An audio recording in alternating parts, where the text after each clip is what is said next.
ሰይፍ ቀርቶ እጁን ጣት ማንሳት ያቃታቸው ቀን ሞገስ የሚሆናቸው አምላክ የለም። የመድኃኔዓለምን ፍጥረት ያረዱ እጆች የሚቆረጡበት ጊዜ ይመጣል። እንዴት ውሎ ይሆን ያርሲ ምዕመናን? ዛሬ እንዴት አድረው ይሆን? በእናታችሁ ነገ ደግሞ ምን እንሰማ ይሆን? እንደው መድኃኔዓለም ይድረስላችሁ። ገጠሩ እየታረዱ ላሉ ክርስቲያኖች ዋስ ሞገስ ይሆናችሁ። የክርስቲያኖች መታረድና ሞት ከዘመነ ሰማዕታት ጀምሮ ከሐዋርያት ዘመን ጀምሮ ያለ ነው። አንዱ ስለ ሁሉ ሞቷል፣ ሁሉም ስለ እርሱ ይሞታሉ።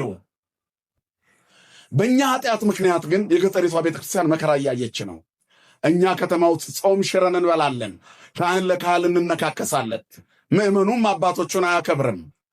ብዙ ጊዜ ተከታይ ያላቸው ሰዎች አባቶቻቸውን የሚሳደቡ ናቸው። ፌስቡኮቻችን ስድብ ላይ ነው ያሉት። ምዕመናኖቻችን ደግሞ በገጠር እየታረዱ ነው። እኛም በቁም እየሞትን ነው። ቤት በኩል ነው እንደው ለመድነው ዜናውን። እረ አባቶቻችንን እግዚአብሔር ያኖርልን። እውነት በገጠር እየታረዱ ያሉ አባቶቻችንን ያኖርልን። መድኃኔዓለም ሞገስ ይሆናቸው። የሚያሳዝን መከራ ውስጥ ነው ያለነው። አናለቅስም፣ ዜና ሆነዋል። በቃ አይተን እንበሳጫለን። እከሌ ምን አለ ስለታረዱት ሰዎች ምን ብናወራ ምን ጥቅም አለው? አሁንማ ፈራን። ምላሳችን የሚያባዛ ሁሉ መሰለን። በሁሉም ነገር ግን ፍጻሜውን የምናየው ቅድም መምህራችን መምህር አስራት እንደተናገሩት መከራ የክርስቲያኖች የልምድ ህይወታቸው ነው። ልምድ መቅሰሚያቸው ነው። ለክርስቲያኖች የእግዚአብሔር ለመሆናቸው በየቀኑ ይለማመዱታል። እስመ በእንቲአሁ ይቀትሉነ ኩሎ አሜረ ወኮነ ከመ አባግ ዘይጠቡ። እንደሚታረዱ በጎች ሆነናል። እንደዚህ እኮ አልነበርንም እኛ። ምንም እኮ አንጠይቅም እኮ። የምንሳፈረው መኪና ላይ ሾፌር ጠይቀን እናውቃለን እንዴ? የምንገባበት ታክሲ ውስጥስ ሾፌር ጠይቀን እናውቃለን እንዴ? ወዴት እንደሚሄድ ጠይቀን መሳፈር እኮ ነው። ሁላችንም እንሞታለን፣ ገዳዩም ይሞታል። መቼ ነው ግን ወደ ነበርንበት ታሪክ የምንመለሰው? እግዚአብሔር ሀገራችንን ወደ ነበረችበት ይመልሳት። የሞቱትን አባቶቻችንን በረከታቸው ይደረብን። በቀን ሬሳ ይከመራል፣ በየቀኑ እንሰማለን። ከዛ ትንሽ ሳምንት እንፎክራለን፣ እናልፋለን። ግድ የላችሁም፣ በየቤታችን እናልቅስ። አዋጅ ተነግሮ በአባቶቻችን ምህላ እስከሚታወጅ ድረስ እኛ ግን ማልቀሳችንን አናቁም። በግል መቼም አዋጅ አንጠብቅም። ማን ነው ይህንን ከሰማ በኋላ ቆሞ አንድ ሰላም ለኪ የሚደግም ከኔና ከእናንተ መሃል? ምን ጥቅም አለው? ብናውቅ ዙግዘት ምን እንደሆነ ገዳዮቹ አያውቁ። ምን ብለን እኮ እንደምናስቆመው ግራ ገባን። ሰውነታችን እኮ እንደ ይህን ዜና በመስማት እኮ በሰቀቀን አለቀ። ያሳዝናል እኮ። የኔ ልጅ ቢሆንስ እየታረደ ያለው እዛ ጋ፣ የኔ እናት ብትሆንስ፣ የኔ አባት ቢሆንስ? በዚህ ደረጃ አስቡት። እግዚአብሔር ሞትን ከኢትዮጵያ ክርስቲያኖች ላይ ያንሳላችሁ። ለነሱ ሰማዕትነት ነው፣ ለእኛ ግን በየቀኑ ይቆረጣጥመናል። ህመም ነው፣ ህመም። ይሄ የቤተ ክርስቲያኒቷ ገጽታ ነው። በቃ አምናችሁ ተቀበሉ። ግን በዚህ ዘመን እግዚአብሔር እኛ እንድንመለስ ስለፈለገ በአስፈሪ ዜናዎች ተሞልቷል ጆሮአችን። እንድንደነግጥ እግዚአብሔር ኃይል ይስጠን ለሁላችን። ስለዚህ አንዱ ስለ ሁሉ ሞቷል፣ ሁሉም ስለ እርሱ ይሞታል። ይህን ደግሞ የፈጠረው በእሳት መጠመቋ ነው። እሳት ነች ቤተ ክርስቲያን፣ በሃይማኖት ሙቀት የጋለች ናት። መንፈስ ቅዱስ ይላል አባ ጊዮርጊስ ዘጋስጫ፣ በሃይማኖት ሙቀት ቤተ ክርስቲያንን የሚያገላት እሳት ነው። ወደ እሳትነት ስንቀየር የሞት ፍርሃታችን ይወገዳል። አንዳንድ ጊዜ የምንለው ነገር አለ። እኛም እኮ እዛ ብንሆን ኖር ይህን ሟች ነበርን። እኛ ፈሪ ስለሆንን እዛም ብንሆን አንሞትም፣ ማይተባችንን እንበጥስ ነበር። ፈሪ እንደሆንን አውቆ ከተማ መካከል አርበኛ ያደረገን መድኃኔዓለም እንደ ድካማችን። ብርቱ ስለሆኑ እነሱን ሰማዕት አደረጋቸው፣ በረከታቸው በእኛ ላይ ይደረግ። እኛ ፈሪዎች ነን። ይህን እንኳን ለመናገር እንፈራለን። መናገር እንኳን ፈርተናል። እየሞትን ነው ማለት እንኳን ፈራን። አረ ይህንን ብናገር ታሰር ይሆን? ሞትኩ ማለት የሚያሳስር ከሆነ ከሞትኩ ቆየው ማለት ነው። እግዚአብሔርን በትክክለኛ ማንነቱ ካላወቀችው ዲኮሬሽን ብቻ ይሆናል። ነጠላ ብቻ የሚያሳይ ክርስትና ከመያዝ መድኃኔዓለም ይጠብቀን ሁላችንን። ስለዚህ ክርስትና የሚጣፍጠው ሲናገሩ ሳይሆን ሲኖሩት ነው። በእግዚአብሔር ፊትም ብዙ መናገራችን አይደለም፣ ስራችን ነው የሚታየው። ስለ እውቀት አይሁድን የሚያክል ሊቅ ማንም የለም። ነገር ግን እግዚአብሔር ሲሰራ ደስተኞች አይደሉም። በሚሰራው አምላካቸው ቀኑ። የዚህ ዓለም ሰዎች እግዚአብሔርን ይጋፋሉ። ዓለም በስጋው በጣም ስግብግብ ሲሆን እግዚአብሔርን ይጋፋል። በዚህ ምክንያት ነው እኮ ጭንቅ የበዛባት ዓለም ላይ የምንኖረው። እንድንኖረው መስመራችን መስተካከል አለበት። ተራራው ዝቅ ማለት አለበት። ትዕቢተኞች ትሑታን መሆን አለባቸው። ጠማማው ይቅና፣ ክፉዎችና ሸፍጠኞች ቅኖች መሆን አለባቸው። ተንኮለኞች ሴራቸውን መተው አለባቸው። በባልንጀሮቻቸው መዳን ዓይኖቻቸው ደም የሚለብስ ምቀኝነትን መተው አለባቸው። ጠማማው ይቅና። ጠማማ ሰውነት አለ። ወንድምህ ሲያገኝ ይከፋሃል። ጎረቤትሽ ሲያልፍላት ቅር ይልሻል። ይሄ ጠማማ ሰብዕና ነው። መድኃኔዓለም ያስተካክልልን። ጠማማው ይቅና እያለ መጣ። ተራራው ዝቅ ይበል። ከኔ በላይ ማን አለ ብለው ድሃ ንቀው ፍርድ አጓድለው የሚኖሩ ሰዎች አሉ። እንደ ጠዋት ጤዛ ለሚወድቅ ስልጣን ድሃ እየበደሉ ፍርድ እያዛቡ የሚኖሩ ስንት አሉ። ስንቱ እያውለበለበ እንደ ባንዲራ እየተሰቀለ ጠዋት ማታ ወረደ። ስንቱን አየነው በእኛ ዕድሜ እንኳን። ትዕቢተኞች በዚች ዓለም ላይ አይቆዩም፣ እንደ ጠዋት ጤዛ ይረግፋሉ። ኢትቅና ላይ ለእኩያን አለ ዳዊት። በክፎች ላይ አትቅና፣ ወይ ትቅና ላይ ለገበርታ አመፃ፣ በአመፀኞች ላይ አትቅና። እስመ ከመ ሳይፍ ፍጡነ ይየብሱ፣ እንደ ሳር ለምልሞ ፈጥነው ይደርቃሉ። ወበከመ ሐመልማል ሐምድ ወፍጡነ ይወድቁ፣ እንደ ምድረ በዳ አበባ ድንገት ይረግፋሉ። ተወከል በእግዚአብሔር ወግበር ሰናይ፣ በእግዚአብሔር ታመን መልካምን ነገር አድርግ፣ በከበረ ከፍታ ላይ ያኖርሃል። ማን ያኖረን ወገኖቼ? እግዚአብሔር ከፍ አድርጎ ያኖረን ሁላችንንም። ስለዚህ ክፉውን ዓለም የምንከተላት ሆኖ ነው።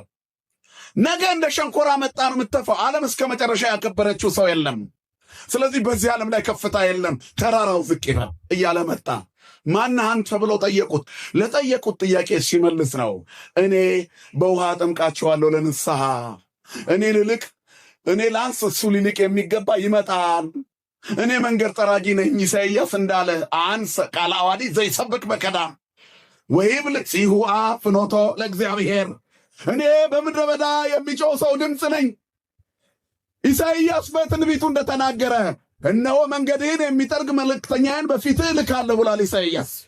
እሱም በክርስቶስ ፊት መጥቶ መንገድ እየጠረገ ለእግዚአብሔር ሰዎችን የሚያስተካክል የሰባኪነት ተልእኮ፣ የአገልጋይነት ተልእኮ፣ አገልግሎት ማለት ሰዎችን ለእግዚአብሔር ማዘጋጀት ነው። የዘመኑ አገልጋዮች ሰዎችን ለራሳችን ነው የምናዘጋጀው፣ ለኑሯችን፣ ለጓዳችን፣ ለልብሳችን፣ ለዕለት ጉርሳችን። በዚህ ምክንያት ልጆቻችን ገንዘብ የሌላቸው ድሆች ከሆኑ ጊዜ አንሰጣቸውም፣ አናዳምጣቸውም፣ ምንም የሌለውን አንሰማውም።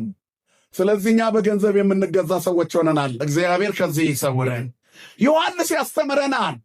ለሁለት ጌቶች መገዛት አይገባም ይለናል።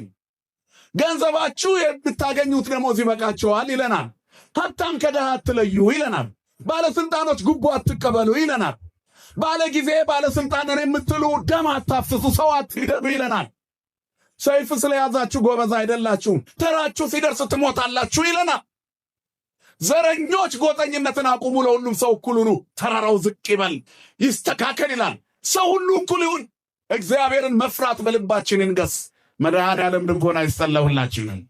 ስለዚህ ለእግዚአብሔር መንገዱን አዘጋጁ ይላል። ማነህ አንተ አሉት። እኔማ በውኃ ላጠምቅ የመጣሁ በትንቢት እንደተነገረልኝ የጌታን መንገድ ጥርጊያ ላቀና ነው። ከኔ በኋላ የሚመጣ ከኔ በፊት የነበረ ነው። ወውእቱ ያጠምቀክሙ በመንፈስ ቅዱስ ወእሳት፣ እሱ በእሳትና በመንፈስ ያጠምቃችኋል። ይቺና ትልቋ መልእክት። በመንፈስ ቅዱስ ወበእሳት፣ ወውእቱ ያጠምቀክሙ በመንፈስ ቅዱስ ወበእሳት አለ። አንሰ ቃለ አዋዲ ዘይሰብክ በገዳም፣ እኔ በውሃ አጠምቃለሁ። አንሰ አጠምቀክሙ በማይ፣ እኔ በውሃ አጠምቃለሁ፣ እርሱ ግን በእሳት ያጠምቃችኋል። በምን ያጠምቃችኋል? በእሳት። ሐዲስ ኪዳን በእሳት ጥምቀት የተመሰረተች ናት ነው መልእክቱ። ትልቁ መልእክት ቤተ ክርስቲያን በእሳት የተጠመቀች ናት። ቤተ ክርስቲያን ማለት እኔና እናንተ ነን። ህዝቡ ቤተ ክርስቲያን ይባላል። ይሄ ጉባኤ ህንፃው፣ ማደሪያው፣ ስጋው ደግሞ የሚፈተትበት ቤተ ክርስቲያን ይባላል። አንዱ ምዕመን አማኙ ብቻውን ምን ይባላል? ንገረኝ እንጂ ቤተ ክርስቲያን ይባላል። ከሦስቱ አንዱ እንኳ ቢጎድል መኖር አይቻልም። ምዕመናን አንድ ላይ ቢኖሩ መስዋዕት የሚሰዋበት ህንፃ መቅደስ ከሌላቸው ዋጋ የላቸው። በዚህ ምክንያት ነው ዛሬ ምዕመኑም ይታረዳል፣ መቅደሱም ይቃጠላል። ክርስትና ግን በእሳት አይጠፋም። ምክንያቱም እሳት በእሳት አይጠፋም። እግዚአብሔር መድኃኔዓለም ልቦና ይስጠን ለሁላችን። የሚያስቆሙ ሰዎችንም እግዚአብሔር ያንሳልን። ይህ ሁሉ ግን ለሚመጣው ነገር ጥላ ነው፣ የእግዚአብሔር የመሆናችን ምልክት ነው። ቤተክርስቲያን በእሳት ወንዝ የመጠመቋ ምልክት ነው። አልጋ በአልጋ በሆነ ኖሮ ዓለም ላይ ልትኖር አልተጠመቀችም። ይህን ነው ያለው ዮሐንስ። ወውእቱ ያጠምቀክሙ በመንፈስ ቅዱስ እሳት፣ እሱ ከኔ በኋላ የሚመጣው በእሳትና በመንፈስ ቅዱስ ያጠምቃቸዋል። በእሳት ትጠመቃላችሁ። የእሳት ጥምቀት ቤተክርስቲያን የተጠመቀችበት ጥምቀት ነው። ስለዚህ አሁንም መቅደሷ ላይ እሳት ይወረውራሉ፣ አትቃጠልም፣ ያበዛታል እሳት። ያቺ 120ዎቹ ቤተሰቦች በአንድ ቤት ውስጥ ነው። በተለይ 12ቱ ደግሞ 72 ቋንቋ እንዲናገሩ የተፈቀደላቸው ዓመት በህብረት ኢየሩሳሌም አስተምረው የኢየሩሳሌምን ክርስትና ካጸኑ በኋላ ዓለምን በደመና እየዞሩ ሰበኩ። እሳት ያበዛል። ክብርና ምስጋና ለአምላካችን ለእግዚአብሔር ይሁን። ቤተ ክርስቲያን በተቃጠለች ቁጥር ትበዛለች። እሳት በእሳት ይባዛል እንጂ አይጠፋም። ስለዚህ በእሳት ያጠምቃቸዋል ያለው ዮሐንስ ይሄንን ነው። ይሄ እርሱ በእሳት ያጠምቃቸዋል ብሎ ጌታ የተናገረው ቃል በዚህ ሳምንት ተፈጸመ። መንፈስ ቅዱስ በሐዋርያት ላይ ወረደ። ደስ ይበላችሁ። ክብርና ምስጋና ለአምላካችን ለእግዚአብሔር ይሁን። ቤተ ክርስቲያን በእሳት ተጠመቀች። ተጠምቁ አርድእት በፈለገ እሳት እምሰማየ ሰማያት ዘውህዘ ይላል። ከሰማይ በወረደው የእሳት ወንዝ የጌታ ደቀ መዛሙርት ተጠምበቁ። ውእየ ሶከ ኃጣውኢሆሙ የኃጢአታቸው እሳት ተቃጠለ። ወስጋውም ሰኢ ውእየ ስጋቸው ግን አልተቃጠለም። እግዚአብሔር እሳት ነው። ቸርነቱ እሳትነቱን ይጎርደዋል። እግዚአብሔር እሳት ነው። እኛ ላይ ሲያርፍ ኃይል እሳት ያደርገናል። እግዚአብሔር እሳት ነው። አረማውያን ሲያርፍ ያቃጥላቸዋል። ስራውን መስራት አያቆምም እኮ። የሚደርስብንን በደል እናስባለን እንጂ እግዚአብሔር ለእያንዳንዱ ዋጋውን ይከፍለዋል። ወይ ፈድዮ ለኩሉ በከመ ምግባሩ ነው መጽሐፍ ነው። ሁሉም የዘራውን ያጭዳል። እግዚአብሔር ዘሰፈርክሙ ይሰፍር ለክሙ ይላል መጽሐፍ። እግዚአብሔር ተበቃ አምላክ ነው መጽሐፍ ነው የሚለው። በቀልና ፍርድ የኔ ነው፣ እኔ ተበቃ አምላክ ነኝ ይላል። ክብርና ምስጋና ለስሙ ይሁን፣ ሁሉ እንደሚችል አምላክ። ስለዚህ የዘነበው እሳት እኛን ያበዛናል። ማን ይመስገን? እግዚአብሔር ይመስገን። ዮሐንስ አልተሳሳተም። በእሳት ትጠመቃላችሁ፣ ዓለምን ሁሉ ትሞላላችሁ፣ ከኔ በኋላ ያለው ከኔ በፊት የነበረ ነው አለ። በዚህ ቃል ውስጥ የዮሐንስን ትሕትና አድንቀን በእሳት የተጠመቀችው ቤተ ክርስቲያን መልኳ ምን መሆን እንዳለበት እንናገራለን። ዮሐንስ በጣም ትሁት ነው። ሰው ሁሉ ተከትሎታል። ተከታይ በዛ ብሎ ከክርስቶስ ፊት ካልቆምኩ አላለም። ዝና ያሰከራቸው ሰዎች ብዙ ናቸው። ከዚህ መቅደስ የወጡ ማይክ ስለያዙ ናላቸው ዞሮ ሰው ስላጨበጨበና እልል ስላለላቸው ብቻ ራሳቸውን ከፍታ ላይ አስቀምጠው ድንገት የተፈጠፈጡ ሰዎች አሉ። እግዚአብሔር እንደተለያቸው ሳያስቡ ኃጢአታቸው ትዕቢታቸው የጣላቸው ተራራው ዝቅ ይበል። ከምዕመናንም አሉ ዘርና ጎጣቸውን እየቆጠሩ ክርስቶስ የጠፋባቸው። ስለዚህ እግዚአብሔር እንዲታየን ተራራው ዝቅ ይበል፣ ትሕትና ያስፈልጋል። እሱ ስለ ትሕትና ሲያስተምር ቆይቶ ሲጠየቅ አንተ ኤልያስ ነህ ወይ ኤርምያስ ነህ ወይ እያሉ ጠይቀውታል። ኢኮንኩ አይደለሁም፣ እኔ አንድ የምድረ በዳ ጨዋይ ነኝ አለ። ከበረሃ የመጣ ጨዋይ ሰው ታውቃላችሁ፣ እንደዛ ነኝ አለ። እንዴት አይነት ትሕትና ነው! አባ መቃርስ የሚባሉ ጻድቅ አባት በነበሩበት በዓታቸው አንድ ወጣኒ መነኩሴ በጣም ደጅ ሲጠና ያዩታል። በጸሎቱ መካከል አጋንንት በሰው ተመስለው ይመጡና አባ እዚህ ምን ታደርጋለህ ብሎ ይጠይቃቸዋል። እጸድቅ ብዬ ክርስቶስን አገኝ ብዬ አሉ። ተመልሰው ሄዱ። በሁለተኛውም መጡ። አባ እዚህ ምን ታደርጋለህ ብለው ጠየቋቸው። እጸድቅ ብዬ ክርስቶስን አገኝ ብዬ እያለ ሲመልስ አባ መቃሪ በራእይ አይተውታል። አንድም ጠርተው ጠየቁት ይላል። ሰይጣን እንደ ሰው መጥቶ አሉት እዚህ ምን ታደርጋለህ ብሎ ቢጠይቅህ መልስህ ምንድነው አሉት። እኔ እኮ ተጠይቄ መልሻለሁ። ምን ብለህ? እጸድቅ ብዬ ክርስቶስን አገኝ። ዝም በል። ክርስቶስን የምታገኝ አንተ ብቻ አይደለህም። በገበያ ያለችው ነጋዴ በአግባቡ ለሕዝቡ ከሸጠች፣ በከተማ ያለችው ምእመን በአግባቡ ከተሳለመች፣ ደጅ የሚጠናው ምእመን ሥጋ ወደሙ ከተቀበለ፣ ጽድቅን ከሰራ ሰው ባለበት ቦታ ይጸድቃል። እኛ የመነነው ዓለሙን ስላልቻልነው ነው። ዓለሙ ላይ ያለው በደንብ ከታገለ ከኛ ይበልጣል ማለት ነው። ሽሽት ነው የወጣ ነው። አመሌ ቢከፋ በላቸው ሲጠይቁ ሰዎች ግብሬ ከሰው አልስማማ ቢል ከዚያም ጋር እየተናከስኩ ክፉ ብሆን ይሄ ስለኔ አይገባኝም ከሰው ጋር መኖር ብዬ ወጣው በል እንጂ ልጸድቅ መነንኩ አይባልም። ይሄ ትዕቢት ነው። ከዚያ በኋላ ደነገጠ። በአቱን ዘግቶ ሲጸልይ ተሰብስበው መጡ። ይዘውት ሊሄዱ ልቡን አሳውረውታልና በከንቱ ውዳሴ ጸድቀሃል ሊሉት መጡ። አባ እዚህ ምን ታደርጋለህ አሉት። ያበደ ውሻ ያንንም ሲናከስ መርዙን እዛም ላይ ሲተፋ ያም እየወረወረ ያባረረዋልና ግብሬ ክፉ ኃጢአቴ የበዛ የከረፋው ስለሆንኩኝ ከሰው ተለይቼ እንዳበደ ሰው ብቻዬን እዚህ ነኝ አለ። እቺ የአባ መቃሪ ምክር ናት ብለው እልም ብለው ጠፉ፣ አልመጡም ይላል። ክብርና ምስጋና ለአምላካችን ይሁን። ሰይጣን ከልቦናችን ላይ ያለውን ጽድቅ የሚያነሳበት መንገድ ትዕቢት ነው። በመዋዕለ ሥጋዌ ጌታችን ኢየሱስ ክርስቶስ 5 እንጀራና 2 ዓሣ አበርክቶ 5 ገበያ ሕዝብ ስላጠገበ ሕዝቡ ተስማማና ከደቀ መዛሙርቱ ጋር አንድ ላይ ሆነው ሊያነግሱት ፈለጉ። ሳምንት ጠቅሰነዋል ይህን ታሪክ። ወደ ማዶ እንዲሻገሩ ግድ አላቸው። እነሱ ተራራ ላይ ብቻውን ወጣ። ከንቱ ውዳሴ ጽድቃችንን ይቀማብናል። 3 ቀን አስቀድሰን እኮ አንተ የእግዚአብሔር ሰው ነህ፣ ቤተ ክርስቲያን ደጅ እየጠና ነው፣ እንደ ጻድቅ ማብራራት እንጀምራለን። ገዳም ሄደው ገዳም ላይ ያለ የብርድ መከላከያ ሹራብ ኮፍያ ስለገዙ ብቻ የመነኮሱ የሚመስላቸው ሰዎች አሉ። ግሸን ስንሄድ መቋሚያ ስለገዙ ትልቅ መቁጠሪያ ለዛው ገዳም ላይ አግኝተው ስለገዙ ከዛም በኋላ ደግሞ የሆነ ሹራብ ስላደረጉ ቢጫ ወይባ ስለጫኑ በቃ የመነኑ ይመስላቸዋልና እዛ አካባቢ ስርዓት እናስተምር ይላሉ። የወንድና የሴት በር መግቢያውን አይለዩትም እኮ። ድንገት ደርሶ ጻድቅ ይሆናል። አስቀድመ ሰኞን አትሁን የሚለው ቃል ይሄ እኮ ነው።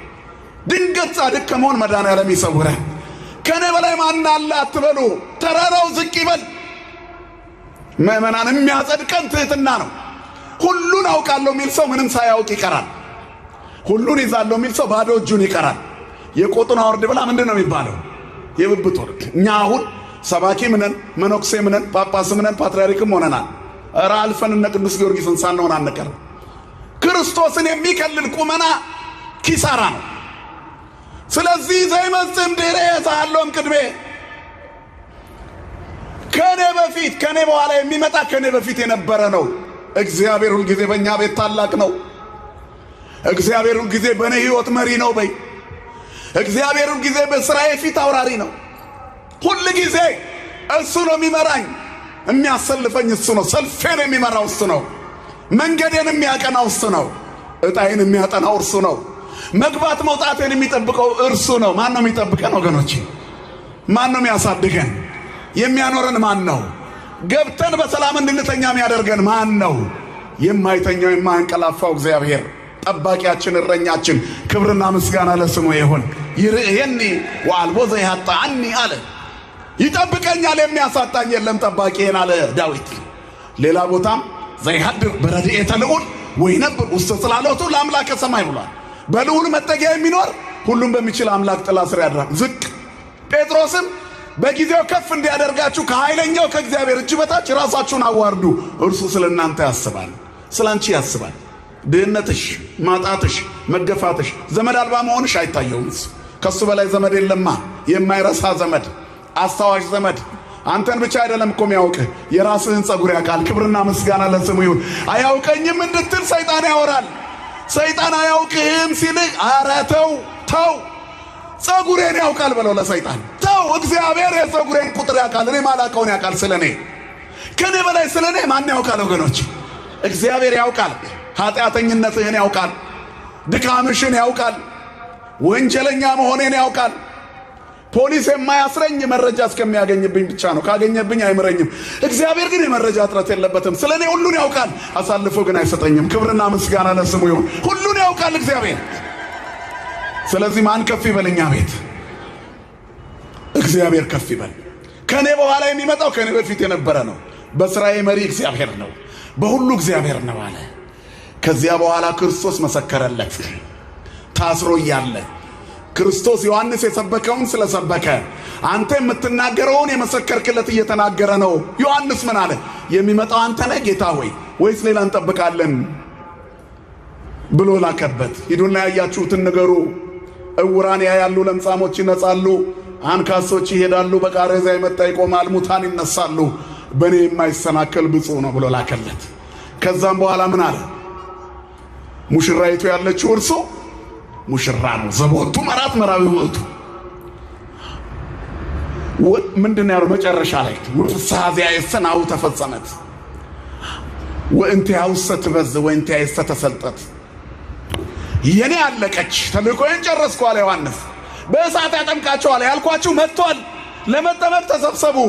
ዛሬ ደስታ የተፈጸመ። በእሳት ያጠምቃል ያልኩት ማጥበቅ ልጀምር ነው። ክብርና ምስጋና ለስሙ የሆነ አባቶቻችን አምላክ።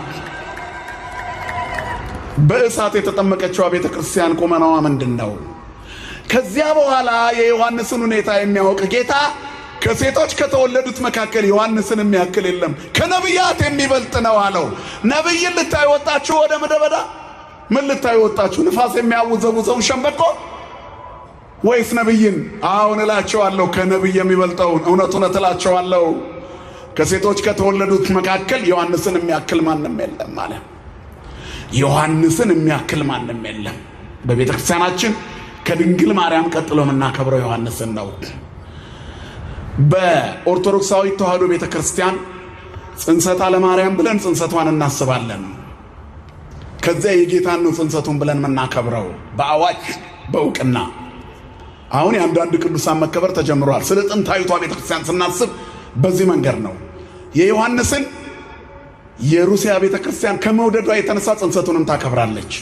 ምክንያቱም ዮሐንስ ከሴቶች ከተወለዱት የሚተካከለው የለም። ከድንግል ማርያም ቀጥሎ ስሙ በቅድስና የሚጠራ እሱ ነው። ማን ይመስገን? ክብርና ምስጋና ለአምላካችን ይሁን። ትሑት ስለሆነ ክርስቶስን ስላስቀደመ። ክርስቶስን የምታስቀድም ነፍስ ከፍ ከፍ ትላለች። ስለመሰከራችሁለት ዝቅ አትሉም። ቅዱስ ጊዮርጊስን በጣም እናነሳዋለን። 3 ጊዜ ሞቶ የተነሳውን ሰማዕት ለምንድን ነው የምናነሳው? ክርስቶስን ስለሰበከልን፣ ስላሳየን፣ ስለ ስሙ ሞትን ስለመረጠ። መርቆሬዎስን እጅግ እንወደዋለን። ለምን? ስለ ስሙ ሞትን ስላልፈራ፣ ሰማዕትነትን ስለተቀበለ። ባላውያን ነገሥታት ፊት ድል ስላደረጉ ሰማዕታትን እንወዳቸዋለን። ጻድቁ አቡነ ተክለ ሃይማኖትን እጅግ እንወዳቸዋለን። ለምን? ክርስቶስን ስለገለጡልን። መስቀልና ወንጌል ይዘው ነው ከዚህ እስከ አጆራ ገደል ድረስ የዞሩት። እስከ ደቡብ ኢትዮጵያ ዞረው ዳሞታ ተራራን ዞረው የባረኩ የቀደሱ የረገጡት የባረኩት ዛሬም ሙት የሚያስነሳ ለምጻም የሚያነጻ ጸበል የፈለቀላቸው በረከታቸው በሁላችን ላይ ይደረብን። ክብርና ምስጋና ለአምላካችን ይሁን። እነዚህ ሁሉ ምስክሮች ስለሆኑ አልከለሉትም ቅዱሳን ክርስቶስን። ወእንቲአሁ ተሰልጠት ወእንቲአሁ ተሰልጠት ወእንቲአሁ ትበዝ ስላሉ፣ የኔ አለቀች የእሱ ግን ትቀጥላለች፣ እሱ ሊልቅ እኔ ላንስ ይገባል ስላሉ እግዚአብሔር ይክበር። ትህትና ከፍ ያደርጋል። ከአምላክ ከእግዚአብሔር ጋር መገናኘት የምትሻ ከሆነ ወደ እግዚአብሔር ሀገር ወደ ትህትና ሂድ እና ዮሐንስ የትህትና መምህር ነው።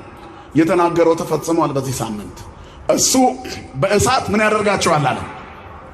እንደምን አመሻችሁ። በእሳት ምን ያደርጋቸዋል አለ? ያጠምቃቸዋል። ያዟት እችን በእሳት ያጠምቃቸዋል። የቅዱሳን ቃላቸው ጠባ አይልም። ጌታ ኢየሱስ ክርስቶስ 33 ዓመት ከ3 ወር አስተማረ። በምድር ላይ 33 ዓመት ከ3 ወር ቆየ። 3 ዓመት ከ3 ወር ዞሮ አስተማረ። ምድር ላይ በቆየበት ሁሉ ያላስተማረበት ጊዜ የለም። ገና በሕፃንነቱ በጭቃ የተሰራችን ወፍ ነፍስ እየዘራባት አምላክነቱን ያሳይ እንደነበረ ቅዱሳት መጻሕፍት ይመሰክራሉ። ያላደረጋቸው ተአምር የለም። የተቀየጠ ቀለም ይለይ ነበረ። ስጋና ደም የማይችሉትን ተአምራት በሕፃንነቱ ያደርግ ነበር። ትኩረት የሚስቡ ከባድ ነገሮች ሰርቷል ተአምር ኢየሱስ ላይ መምህራን እስኪደነቁበት ድረስ። ከዚህ ሁሉ በኋላ ግን የጸራቢው ዮሴፍ ልጅ እየተባለ አደገ። የኛ ሰውነት ጉጠት የበዛበት ሰውነታችንን በቅድስናው ሊጠርብልን የመጣ ቁመናችንን ሊያስተካክል ሰውነታችንን እንድትለመልም የተገለጠ ጌታ የዮሴፍ ልጅ ተብሎ ተጠራ። ናዝራዊው መድኃኒት ከድንግል የተወለደው በሰማይ ያለ እናት ከአብ የተወለደ ለቀዳማዊነቱ ጥንት ለዳህራዊነቱ ፍጻሜ የሌለው ያልነበረበት ጊዜ የሌለ የማይኖርበት ጊዜ የማይኖር ከአባቱ ስለተወለደ በአባቱ የማይቀደም በኋለኛው ዘመን እኛን ሰው ሊያደርገን ከድንግል ተወለደ። ክብርና ምስጋና ለስሙ ይሁን። ከዚያ አደገ። 3 ዓመት ከ3 ወር በምድር ላይ አስተማረ ዮሐንስ ከመሰከረለት በኋላ ወደ መስቀል ላይ ወጣ። የኛን ኃጢአት ሁሉ ከፍ አድርጎ በመከራው አሳየ። ሰው ሊሆን የሚገባውን ነገር ሁሉ ክርስቶስ ሆነና ሰው ሊሞት የሚገባውን ሞት ክርስቶስ ለሰው ሞተ። የሞት ካሳችን በእርሱ ተከፈለ። ዕዳ የለብንም፣ ነፃ ወጣን። በነፃነት እንድንኖር ክርስቶስ ነፃነት አወጣን አለ ቅዱስ ጳውሎስ። አሁን ዕዳ የለባችሁም፣ ባሮች አይደላችሁም፣ በሁለት እግራችሁ ቁሙ አለ። ክብርና ምስጋና ለአምላካችን ይሁን። ጸንታችሁ ቁሙ። ዳግመኛ በባርነት ቀንበር አትያዙ። አትያዝ ወንድሜ፣ በባርነት ቀንበር ስንት ነገር ይዞናል። የዘረኝነት ቀንበር አንቆ ይዞናል። ጎጠኝነት፣ ደም አፍሳሽነት፣ ጭካኔ ቤተክርስቲያንን ለመከራ እየዳረጋት ያለ ይሄ ነው። የሰዎች ጭካኔ። በክርስቶስ አርነት ያልወጣ ትውልድ ሰይፍ ይዞ ማረዱን አላቆመም። አስቡት። እግዚአብሔር ግን ዓለሙን ሁሉ አድኖታል። መዳኑን ካልተቀበለ አርነት አልወጣም ማለት ነው። የተሰጠውን ነፃነት አልተጠቀመበትም። ጸንታችሁ ቁሙ፣ ዳግመኛ ባሪያ እንዳትሆኑ። ተመልሶ ባሪያ የሆነ ሰው አልወጣም ማለት ነው። እግዚአብሔር ለሁሉም ከፍሏል። እምቢ ያሉ ሰዎች ግን አሁንም ሞት ውስጥ ነው ያሉት፣ ሲኦል ውስጥ፣ የሲኦል ሕይወት ውስጥ፣ የገዳይነት ሕይወት ውስጥ። ብእሴ ደም ወጎህላዊ አስቆረር እግዚአብሔር ደም አፍሳሹንና አመፀኛውን ጨካኙን እግዚአብሔር ይጠላዋል አይደል? ይጸየፈዋል። መድኃኔዓለም አይጸየፈን ወገኖች። በዚህ ጊዜ ስለሚታረዱት ክርስቲያኖች ግድ ሳይለው የሚነገረው ነገር ለምን ተሰማ ብሎ የሚጨነቅ ሰው ብዙ አለ እኮ። ይሄ ዜና ለምን ወጣ ብለው የሚጨነቁ ሰዎች አሉ። እግዚአብሔር ልቦና ይስጠለሁላችሁ። ሰማዕትነት እንዴት ያለ ክብር ነው ባካችሁ! ገዳይነትስ እንዴት ያለ ጭካኔ ነው! ወይ ፈድዮ ለኩሉ በከመ ምግባር፣ ለሁሉ ይከፍላል። እናንተ ግን ነፃ ወጣችሁ አልተባልን። በሞቱ ካሳ ተከፈለልን። ከዛ በኋላ ሞት ሆይ መውጊያ የት አለ? ሲኦል ሆይ ድል መንሳት የት አለ ደግሞ እንድንል ሞትን ድል አድርጎ ተነሳ የኛ ጌታ። ክብርና ምስጋና ለስሙ ይሁን። ሞቶ ከፈለልን። ተነስቶ ደግሞ ከዚህ በኋላ አትሞቱም ማለት አልሞትም ኢይመውት ዘእንበለ ኃዩ። ዳዊት አለ አልሞትም በሕይወት እኖራለሁ እንጂ የእግዚአብሔርንም ሥራ እናገራለሁ አለ። አልሞትም በሉ እስኪ ሁላችሁ አልሞትም በሉ። በሕይወት እኖራለሁ እንጂ የእግዚአብሔርንም ሥራ እናገራለሁ። መድኃኔዓለም አፍ ይሁንልን ለሁላችን። አሁን የአዲስ ኪዳኗ ቤተ ክርስቲያን መልክ ይህንን ይመስላል። በክርስቶስ ትንሣኤ ታውጆላታል። በእሳት ትጠመቃላችሁ ብሎናል ዮሐንስ። ይህን ቃል አትርሱ። ከዚህ በኋላ የእኛ ጌታ መድኃኔዓለም 40 ቀን ለደቀ መዛሙርቱ 7ቱን ኪዳናት አስተማራቸው። በእያንዳንዳቸው ልቦና ውስጥ አዲሲቷን ቤተ ክርስቲያን ተከለ። በክርስቶስ ደም የተመሰረተች፣ የሲኦል ደጆች የማያናውጧት፣ የጴጥሮስ አለትነት ላይ የተተከለች አንተ ኮክ በዲበ ዛቲ ኮክ አንጻ ለቤተ ክርስቲያን ዋና ቅጽ ሲኦል ይሄይልዋ፣ የሲኦል ደጆች አይችሏትም፣ አንተ አለት ነህ ተብሎ ለጴጥሮስ ተነገረው። አማናዊቷ የአዲስ ኪዳን ቤተ ክርስቲያን ደጇ ላይ ኃጢአት አይደርስም። ገሃነም በር ላይ ሄዳ ነፍሳትን ከዲያብሎስ አፍ ነጥቃ ታወጣለች። ክብርና ምስጋና ለአምላካችን ይሁን። የአዲስ ኪዳኗ ቤተ ክርስቲያን ልጆች ነን። ይሄ ሁሉ ከተሰራ በኋላ አረገ ወደ ሰማይ። ወበ40 ዕለት አመ ያርግ ሰማየ አዘዞሙ እንዘ ይብል ጽንዑ ተስፋው ለአብ። አሁን የእሳት ጥምቀት ዮሐንስ ያለውን ትጠመቃላችሁ፣ ጠብቁ አላቸው። ጽናት፣ ሃይማኖታዊ ጽናት ያስፈልጋል። ስለዚህ ጠብቁ፣ ደጅ ጥኑ፣ አሁን ለአገልግሎት አትቸኩሉ ብሏቸው እያዩት ከፍ ከፍ አለ። ደመና ከዓይናቸው እስኪሰውረው ድረስ በዓይናቸው ተመለከቱት። ደመና ከዓይናቸው ፊት ከለለቻቸው። ደመና ከለላቸው። ከዚያ በኋላ አዩና ደመናው ሲከልላቸው ዓይኖቻችን በናፍቆት ተተክሎ ቀረ። ዓይኖቻቸው የላዩን ማሰብ ጀመሩ። ወደ ሰማዩ መንግሥት ከፍ ሲል አይተውታል። ከሰማይ ከወረደው በቀር ወደ ሰማይ የወጣ የለም ብሎ ተናግሯል። አልቦ ዘዐርገ ውስተ ሰማይ ዘእንበለ ዘወረደ እምሰማይ ወልደ እጓለ እመሕያው ወውእቱ ይነብር ውስተ ሰማይ ብሏል። እሱ የሰው ልጅ በሰማይ የሚኖረው ነው ብሏል። ከሰማይ ከወረደው በቀር የወጣ የለም ማለት። እያዩት ከሰማይ የወረደው መድኃኒት ወደ ሰማይ ወጣ። ክብርና ምስጋና ለአምላካችን ይሁን። ሲወርድ አላዩትም፣ በማርያም ማኅፀን ተወልዷልና ተገኝቷልና። ርደቱ ተአምራዊ ነው። እግዚአብሔር ተወልዷል። በድንግልና ንጹሕ እግዚአብሔር ተወልደ ብሎናል በቅዳሴ ላይ ታላቁ የእግዚአብሔር ሰው ዲዮስቆሮስ። በፈቃደ አብሁ ወረደ ሀበ ማርያም ተአንገደ፣ በድንግልና ንጹሕ እግዚአብሔር ተወልደ። ከአባቱ ዘንድ ተላከ፣ በአባቱ ፈቃድ ወረደ፣ በማርያም ዘንድ እንግዳ ሆነ። ድንግል የዓለምን መድኃኒት በማኅፀኗ ልትሸከም ኪሩቤል ዙፋኑን ተሸክመው በፍርሃት በሁለት ክንፋቸው ፊታቸውን በሁለት ክንፋቸው እግራቸውን ሸፍነው ቅዱስ ቅዱስ የሚሉትን እግዚአብሔርን በማኅፀኗ ልትሸከም የማይቻለውን ልትችል ይኩነኒ አለች። የእኛ እናት ብጽዕት እመቤት ስሟ ለዘላለም የተመሰገነ ይሁን። እሺ አለች። ዓለም ከሕመሙ እንዲድን መድኃኒት አንቺ ማኅፀን ውስጥ መቀመጥ አለበት ተባለች። ከአንቺ ማኅፀን መድኃኒት መውጣት አለበት ዓለም እንዲድን። ነይ አመቱ ለእግዚአ ኩሉ፣ እኔ እኮ ባሪያው ነኝ በእኔ ላይ ሊሠራ አንቺ ንዕድ ክብርት ነሽ ከፍጥረት ሁሉ በላይ ነሽ አላት። የትሕትና እመቤት ይኩነኒ አለች። ስሟ ለዘላለም የተመሰገነ ይሁን። እግዚአብሔር እናት በድንግል ማርያም እሺ ብሎ መታዘዝ እግዚአብሔር ተወልዷልና ከሰማይ ሲመጣ በአካል አላየነውም፣ ሲያርግ ግን አየነው። ከሰማይ ከወረደው በቀር የወጣ የለም ብሏቸዋልና ከፍ ሲል ዓይናቸውን ተክለው አዩት። እያዩት ወጣ፣ ወደ ላይ እያዩት ወጣ። ከዚያ ዓይናቸው ተተክሎ ቀረ። ከሰማይ ከወረደው በቀር ወደ ሰማይ የወጣ የለም፣ እሱም በሰማይ የሚኖረው የሰው ልጅ ነው ብሏል። ከድንግል ማርያም የተወለደው ለካ ከሦስቱ አካል አንዱ አካል ወልድ ነው፣ እግዚአብሔር ነው ለካ ከኛ ጋር ሲመላለስ የነበረው። ይሄ ግንዛቤያቸው ለዓለም እንዲዳረስ ጽንዑ ተስፋሁ ለአብ፣ የአብን ተስፋ ደጅ ጥኑ፣ በእሳት ትጠመቃላችሁ። ዮሐንስ ውእቱ ያጠምቀክሙ በመንፈስ ቅዱስ ወእሳት ብሏል። በእሳትና በመንፈስ ቅዱስ ያጠምቃቸዋል ብሏልና ጠብቁ ብሏቸዋል። እሳቱን እየጠበቁ ከሦስቱ አካል አንዱ አካል ወደ ሰማይ ወጥቷልና ሂዱና በቤተ መቅደስ ጠብቁ ተባሉ። እንዲህ ሲሄድ እንዳያችሁት እንዲህ ይመጣል ተባሉ። 10 ቀን ጠበቁ። ደጃቸው ተዘግቶ ሳለ ይላል እንደሚነጥቅ አውሎ ንፋስ ድንገት ወበሃምሳ ዕለት ፈነወ ሎሙ መንፈሰ ቅዱሰ ከመዘ እሳት ይላል ወተናገሩ በነገረ ኩሉ በሐውርት። ኦሪት ዘፍጥረት ምዕራፍ 11 ላይ ቋንቋ ሁሉ አንድ ነበረ። ሰዎች ኃጢአት ስላሰበ ልባቸው ቋንቋ ተበተነ። የቋንቋ መብዛት እርግማን ሆነ እዛ ጋር። አሁን ደግሞ የቋንቋ መብዛት በአዲስ ኪዳን ለምንኖረው ምርቃት ሆነ። ክብርና ምስጋና ለአምላካችን ይሁን። እርቁን ፈጸመው የኛ ጌታ መድኃኔዓለም። በኃጢአት ምክንያት አባቶቻችን ተረግመው የተበተነው የቋንቋ ብዛት አሁን አንድ ልብ ለሆኑ ሰዎች 72 ቋንቋ ተሰጣቸው። አንድ ቋንቋ ይናገሩ ለነበሩ 71 ቋንቋ ተጨመረላቸው። ለእያንዳንዳቸውም ለቀሩት ደግሞ ለሰባ አርድእት እንደየደረጃቸው ተሰጣቸው። 120 ቤተሰቦች አይደሉ? ጽዮንን እመቤታችንን ከበዋልና ዳዊት እግትዋ ለጽዮን እንዳላቸው ከዚያ በኋላ ተጠመቁ። ቤተ ክርስቲያን የእሳት ዝናብ ወረደላት። ክብርና ምስጋና ለአምላካችን ይሁን። በእሳት ያጠምቃል የተባለው ጌታ አጽናኙን መንፈስ ቅዱስ ላከ። ከአብ የሰረጸውን እልክላችኋለሁ አጽናኙ፣ እሱም ይላል ከአብ የሰረጸው ነው። ስለዚህ በዓለ ጰራቅሊጦስ የጌታ ቃል የተፈጸመበት የዮሐንስ ትንቢት ወይንም ዮሐንስ የነገረን ተስፋ የተከናወነበት እግዚአብሔር መንፈስ ቅዱስ ምድሪቷን ሊመራ የተረከበበት ነው። ማን ይመስገን ወገኖቼ? እግዚአብሔር ይመስገን። ክብርና ምስጋና ለአምላካችን ይሁን።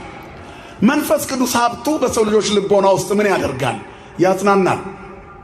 መጽንዒ ይባላል። ከሐዘናችን እንድንጽናና መከራ በደረሰን ቁጥር ሰብሰብ እንድንል በዛው ጭንቀት ውጥር አድርጎ አጥፍቶ እንዳያስቀረን መንፈስ ቅዱስ ኖረ። መንፈስ ቅዱስ ባይኖር ኖሮ በእሳት ባንጠመቅ ኖሮ ዓለም አቃጥላ ትፈጀን ነበር። የሚደርሰውን መከራ አንችልም ነበር። የምንሰማው ዜና ያስፈራን ነበር። የመከራውን ብዛት መውጣት አንችልም ነበር። መንፈስ ቅዱስ መጽንዒ ነው፣ ያጽናናል። እግዚአብሔር ያጽናናን ሁላችንንም። በአርሲ የሚኖሩ ክርስቲያኖችንም እግዚአብሔር ያጽናናቸው። መንፈስ ቅዱስ ያጽናናል። ሰው እንኳ ሞቶብን ለቀብር አስከሬን አጋድመን አጠገባችን ጋር ችለን የቆምነው መንፈስ ቅዱስ ስላለ ነው። መጽንዒ ነው፣ ያጽናናል። ጸሎቱ የካህናቱ የቆሙትን ሰዎች አበርታቸው የሚል ነው። መናህየ ወመናዝዘ ለሰቦሙ ፈኑ፣ ለዚህ ለሞተው ወገን ለቤተሰቦቹ መጽናናትን ስጣቸው። አቤቱ መንፈስ ቅዱስ ሆይ ኃይሉ ናቸው ሲል እኮ ነው። ብዙ ሐዘን አለ በልባችን፣ የማያቋርጥ እንባም ከፊታችን ሊያፈስ የሚችል መከራ ተሸክመናል። ከምንሰማው የበለጠ በግላችንም የበለጠ ብዙ ሐዘንና መከራ ስጋት አለ። ይህን ሁሉ ችለን እየኖርን ነው። ምክንያቱም 40 ቀን የታተምንበት መንፈስ ቅዱስ ከኛ ጋር አለ። ካላሳዘን ነው። ለቤዛ ቀን የታተማችሁበትን ቅዱሱን የእግዚአብሔር መንፈስ አታሳዝኑት። ጠብቁት፣ ተጽናኑበት እንጂ አታሳዝኑት።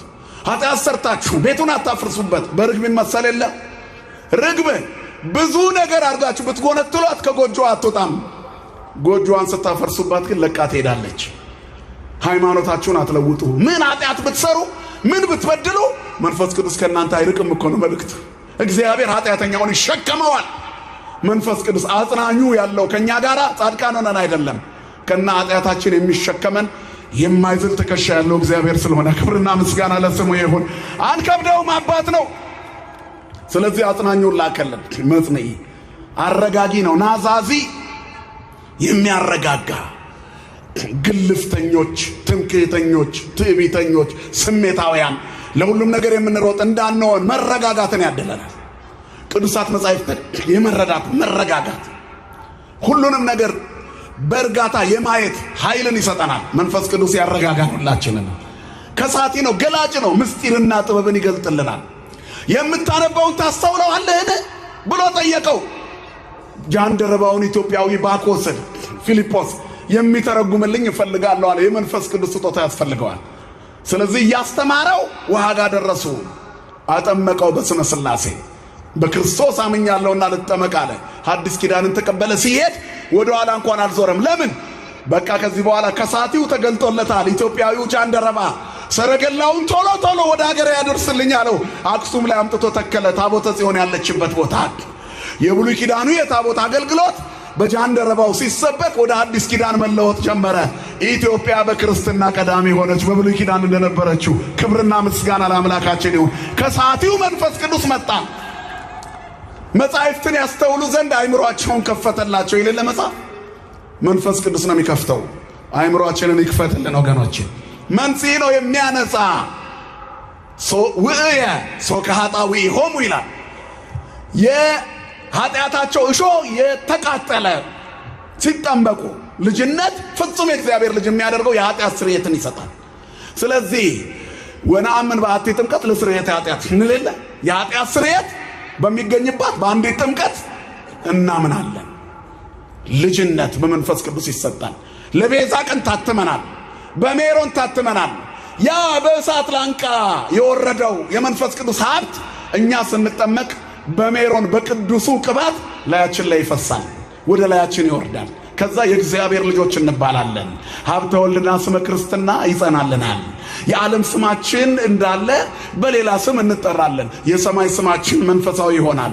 ያዕቆብ እያልን የምንሰብክለት ያዕቆብ እግዚአብሔርን ካገኘ በኋላ ግን ስሙ እስራኤል ነው። እስራኤል ያዕቆብ እንላለን አይደለም? ስለመቤታችን እንኳን አንቲ ውእቱ ሰዋስወ ወርቅ ቀዲሞ ብለን እስራኤል ያዕቆብ ዘንጸረኪ በህልሙ ያዕቆብ የዓለም ስሙ፣ እስራኤል ደግሞ የእግዚአብሔር ስሙ። እኛም የልጅነት ስም አለን። ተስፋዬ ገብረ ማርያም። አያችሁ፣ ዓለም ተስፋዬ ብላ ጠራለች፣ አንተ ግን ገብረ ማርያም ነህ። ትልቁ ገነት መግቢያ ገብረ ማርያም ነው። ገብረ ማርያም እኮ ተስፋዬ ገነት ገባ ለመባል ያብቃን ሁላችንን። እግዚአብሔር በመንፈሳዊ ስማችን ያኖረን። መስተፍስሒ ነው የሚያስደስት፣ ደስ የሚያሰኝ፣ ልቦናችንን የሚያረካ፣ የምስራችን የሚያሰማ፣ የአጋንንትን ኃይል የሚሰበር፣ መንፈሳዊ ጥበብን የሚሞላ የሰው ልጅ ትልቁ ደስታ በእግዚአብሔር ነው አይደል? እግዚአብሔር በሰራው ቀን ደስ ይለናል። ዛቲ ዕለት እንተ ገብረ እግዚአብሔር ብለን ንትፈሳ ወንታሐሳይ ባቲ። ይቺ እግዚአብሔር የሰራት ቀን ናት። ኑ በእርሷ ደስ ይበለን፣ ሐሴት እናድርግ። እግዚአብሔር በሰራት ቀን ማን ደስ ይለዋል? መንፈስ ቅዱስ ያደረበት። ዓመት በዓል ሲደርስ የሚከፋ ካለ፣ የእግዚአብሔር በዓል ላይ የሚከፋ ካለ እሱ መንፈስ ቅዱስ ያላደረበት ነው። ስለዚህ የመንፈስ ቅዱስ ባህሪያት በሰውነታችን ላይ ያለው በሰው ላይ የሚታየው ባህሪ ይሄ ነው። እግዚአብሔር በዚህ እንድንኖር ሁላችንን ይርዳን። ሌላው መስተስሪ ነው፣ ኃጢአትን የሚያስተሰሪ ይቅር የሚል ይቅርታን የሚያድል የመንፈስ ቅዱስ ሰዎች መንፈስ ቅዱስ ያደረባቸው ኃጢአታቸው የተሰረየላቸው ነው። ስለዚህ እነሱስ የባልንጀሮቻቸውን በደል አያስቡም። ወለቢጽክሙ ይትግበሩ አበሳሁም። የባልንጀሮቻችሁን በደል አታስቡ። የመንፈስ ቅዱስ ልጆች የይቅርታ ልጆች ናቸው፣ የፍቅር ልጆች ናቸው፣ የአንድነት ልጆች ናቸው፣ የመተሳሰብ ልጆች ናቸው። የሰይጣን ልጆችስ በእሳት ያልተጠመቁት ልጅነት ያላገኙት የቤተክርስቲያን ሽታ የሌላቸው እነሱ የሰይፍ ልጆች ናቸው፣ የሰይጣን ልጆች ናቸው፣ የሞት ልጆች ናቸው፣ የክፋት ልጆች ናቸው። መድኃኔዓለም ከዚህ ሁላችንን የሚሰውረን። ስለዚህ እኔና እናንተ እንደነ ቅዱስ ጊዮርጊስ ጸንተን እንደነ ተክለ ሃይማኖት ተጋድለን በደስታና በሐሴት ይቅር ብለን የበደሉንን በንጽህና እንድንኖር የእሳት ጥምቀታችንን እንጠብቀው። መጽሐፍ እንደሚነግረን መንፈስ ቅዱስን አታጥፉት ይላል። አንደኛ ተሰሎንቄ ምዕራፍ 5 ቁጥር 19 እንደ በዓለ ሃምሳ የሚያበራና የሚነድ እሳት በሰውነታችን መታየት አለበት። የሚያበራ የሚነድ ዝንቱ ውእቱ ማኅቶት ዘያብር ወይሃቱ፣ ይሄ የሚያበራና የሚነድ ጧፍ ነው፣ እሳት ነው አለው። ስለማን ነው? ስለ ዮሐንስ ሲናገር የኛ ጌታ ስሙ የተመሰገነ ይሁን። የሚነድና የሚያበራ ጧፍ፣ ክርስቲያን የሚነድና የሚያበራ ጧፍ ነው። ሀብተ መንፈስ ቅዱስ ሲያድርበት ከእግዚአብሔር የመወለዳችን በእሳት የመጠመቃችን ምልክቱ ይሄ ነው። ዓለምን አሸንፈን የምንኖርበት ብርታት። ዛሬ አርሲ ላይ የሚታረዱ ክርስቲያኖች እየተሸነፉ አይምሰላችሁ። እኛ ከሕግ አንጻር ለምን ከለላ አላገኙም ብለን እንዲያ እናስባለን። ስለ ስጋዊ ትግል ነው። ስለ መንፈሳዊ ካሰብን በሞት የምናሸንፍነን። ማን ይመስገን ወገኖቼ? ክብርና ምስጋና ለአምላካችን ለእግዚአብሔር ይሁን። ስለዚህ ወኩሉ ዘተወልደም እግዚአብሔር ይመውኦ ለዓለም ነው። ከእግዚአብሔር የተወለደ ሁሉ ዓለምን ያሸንፋል። እንዴትም ቢሆን የምናሸንፈው እኛ ነን። ምክንያቱም በእሳት ተጠምቀናል። በቃ ከሰማይ በወረደ እሳት ተጠምቀናል። እሱ በእሳት ያጠምቃቸዋል ያለው ዮሐንስ በእኛ ተፈጽሟል። እኛ የተጠመቅነው በውሃ ብቻ አይደለም፣ በመንፈስ ቅዱስና በእሳት ነው። ከኔ ይመጣል ያልኳችሁ እርሱ በእሳት ያጠምቃቸዋል ብሎናል። እንዳለውም መጣ። ከዚያ በኋላ አረገ። ባረገ በ10ኛው ቀን የእሳት ጥምቀት እንዲጠመቁ ለደቀ መዛሙርቱ ላከላቸው። የእነሱ ጥምቀት ይኸው እየወረደ መጥቶ ለእኛ ደረሰ። ክብርና ምስጋና ለአምላካችን ለእግዚአብሔር ይሁን። ስለዚህ ከእግዚአብሔር የተወለደ ሁሉ ዓለምን ያሸንፋል። ወዛቲ ኢቲ ሞዓቱን ተሞኦ ለዓለም ሃይማኖትክሙ፣ ዓለምን የሚያሸንፈው ሃይማኖታችሁ ነው። በሃይማኖት እናሸንፍ ታግሰን፣ በሃይማኖት እናሸንፍ ተጽናንተን፣ በሃይማኖት እናሸንፍ ጸንተን፣ በጸሎት በጾም ተግተን። ያመኑት ሁሉ አንድ ልብ ነበሩ፣ ጸንተው በጸሎት ይጠብቁ ነበር። የእሳት ዝናብ ወረደላቸው፣ ሁሉም በእሳት ተጠመቁ። እሳቱ እነሱን አላቃጠለም፣ እሳቱን እሾሁን አቃጠለላቸው፣ ኃጢአታቸውን አቃጠለላቸው። የሶከ ኃጣዊ ሆሙ ሰው ናቸውና ምን የጸኑ ቢሆኑ ምን አምላክን የሚጠብቁ ቢሆኑ አይቀርምና ከላያቸው ላይ ተወገደ። እግዚአብሔር ኃጢአትን ከሁላችን ላይ ያስወገድብን። እጾማለሁ፣ እጸልያለሁ፣ በአርምሞ እኖራለሁ፣ ነገር ግን ለምንድን ነው በሕይወቴ መልካም ነገር ያልመጣው ብሎ አንድ መናኝ አንድ ጻድቅ ታላቅ አባት አባ ይስሐቅ የተባለውን አበምኔት ጠየቀው ይላል። በጥንት ጊዜ በግብፅ ገዳም ጻድቁ አባት ምን አለው? ትጾማለህ፣ ትጸልያለህ፣ በአርምሞ ትኖራለህ። አዎ እንግዲያውስ ላሳይህ። በዚህ የምትኖር ከሆነ እጆችህ እንዲህ ማብራት አለባቸው ብሎ ሁለት እጆቹን ሲዘረጋ 10 ጣቶቹ እንደ ችቦ ያበሩ ነበረ። አባቴ ወይ ይሄ ምንድነው ሲለው ጣቶችህ እንደ በዓለ ሃምሳ መብራት እንዲህ ካላበሩ ክርስቲያን ነኝ ብለህ አትናገር አለው። ዛሬ እኛ የሞተ ልናስነሳ የሚገባን ነበርን። የአዲስ ኪዳን ምእመናን ተራራውን ሜዳ ልናደርግ የሚገባ ነበርን። ግን ጆሮአችን በመርዶ ምክንያት አሸማቆን ስጋውያን ብቻ ሆነናል። እግዚአብሔር የመንፈስን ሕግ ያስተምረን፣ የመንፈስንም መንገድ ይምራን። በእሳት የተጠመቅነውን ጥምቀታችንን ይጠብቅልን፣ በሃይማኖታችን ያጽናን፣ የሞቱትን በረከታቸውን ያሳድርብን። እግዚአብሔር መከራ ላይ ላሉት ዋስ ጠበቃ፣ ኃይልና ክንድ፣ ጋሻ መከታ ይሆናቸው። እኛንም ይጠብቀን፣ በሰማነው ቃል ይባርከን። ወስብሐት ለእግዚአብሔር።